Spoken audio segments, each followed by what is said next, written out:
Hello दोस्तों, नमस्कार। स्वागत है आप सभी का आपके अपने YouTube channel I am a fitter में। आज की इस वीडियो में हम करने वाले हैं दोस्तों फिटर टर्नर वेल्डर के वन लाइनर क्वेश्चंस का महासंग्राम, जो कि होने वाले हैं आपके लिए इम्पोर्टेंट।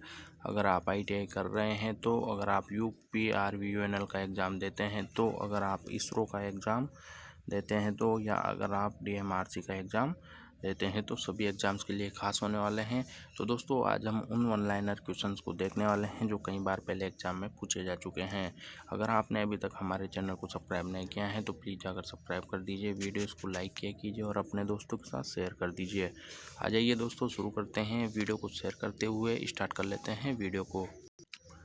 पहला पॉइंट है दोस्तों, पेंट पतला करने के लिए प्रयोग किया जाता है। तो किसका प्रयोग किया जाता है? पेंट को पतला करने के लिए थिनर का प्रयोग किया जाता है। याद रखिएगा दोस्तों, पेंट जो होता है जिससे पुताई की जाती है उसको पतला करने के लिए थिनर का प्रयोग किया जाता है।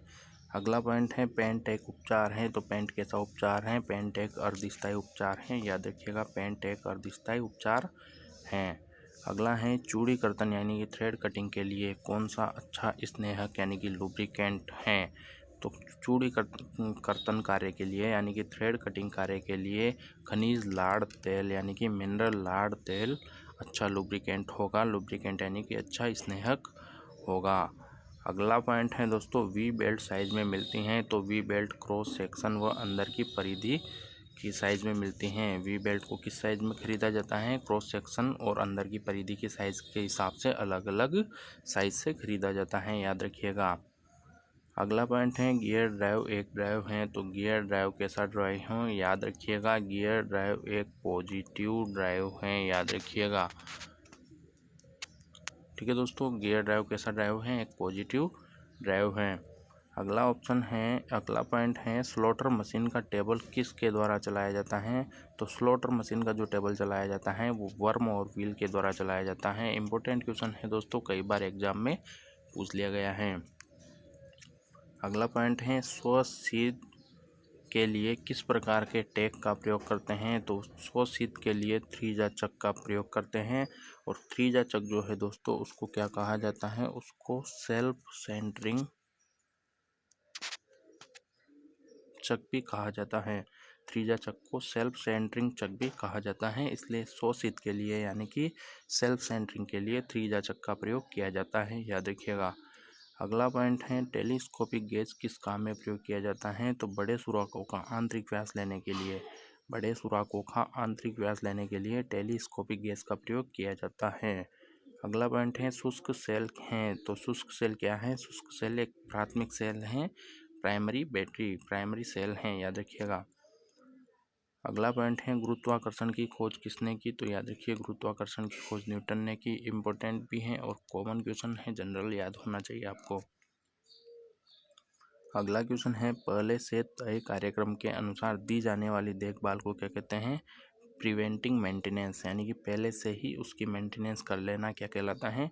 प्रिवेंटिंग मेंटेनेंस कहलाता है, जिसको हम करीब एक फिक्स टाइम होता है प्रिवेंटिंग मेंटेनेंस का कि हर 3 दिन में मशीन के सभी पुर्जे साफ करने हैं या हर 4 दिन में इसमें ऑयल एंड ग्रीसिंग करनी है। वो क्या कहलाता है? प्रिवेंटिंग मेंटेनेंस कहलाता है।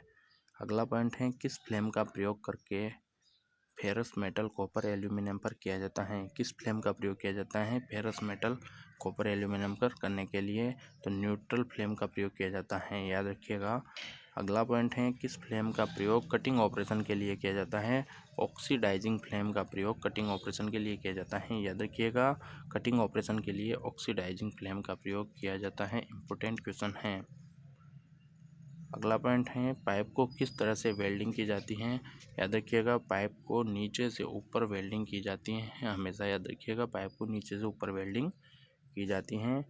अगला है, सबसे शुद्ध लोहा होता है। सबसे शुद्ध लोहा जो होता है वो होता है रोट आयरन, याद रखिएगा दोस्तों, सबसे शुद्ध लोहा रोट आयरन होता है। अगला पॉइंट है दोस्तों, जिंक की परत चढ़ाने की क्रिया को क्या कहते हैं? तो जिंक की परत चढ़ाने की क्रिया को गैल्वेनाइजिंग कहा जाता है। कई बार पूछ लिया जाता है, गैल्वेनाइजिंग में किस धातु की परत लोहे पर चढ़ाई जाती है? तो याद रखिएगा, गैल्वेनाइजिंग में जिंक धातु की परत लोहे पर चढ़ाई जाती हैं। Zn जिसे बोला जाता है। क्यों चढ़ाई जाती हैं? ताकि फिर धातु पर लोहे पर जंग नहीं लगता है, याद रखिएगा। अगला पॉइंट है, किस धातु पर तेजाब का प्रभाव नहीं पड़ता है? दोस्तों लेड एक ऐसी धातु है जिस पर तेजाब का प्रभाव नहीं पड़ता है, याद रखिएगा दोस्तों। अगला पॉइंट है बेयरिंग बुश की धातु होती हैं, तो बेयरिंग बुश जो बनाए जाते हैं वो गन मेटल के बनाए जाते हैं, याद रखिएगा। अगला पॉइंट है रोट आयरन का गलनांक होता है, तो रोट आयरन का गलनांक 1600 डिग्री सेंटीग्रेड होता है, याद रखिएगा दोस्तों।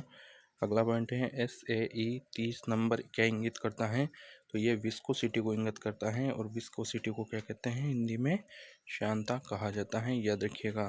तो दोस्तों आज की वीडियो में इतना ही, हम मिलते हैं अगली वीडियो में। अगर आपने अभी तक हमारे चैनल को सब्सक्राइब नहीं किया है तो प्लीज़ जाकर सब्सक्राइब कर दीजिए, वीडियोज़ को लाइक किया कीजिए और अपने दोस्तों शेयर कर दीजिए। बाय बाय दोस्तों।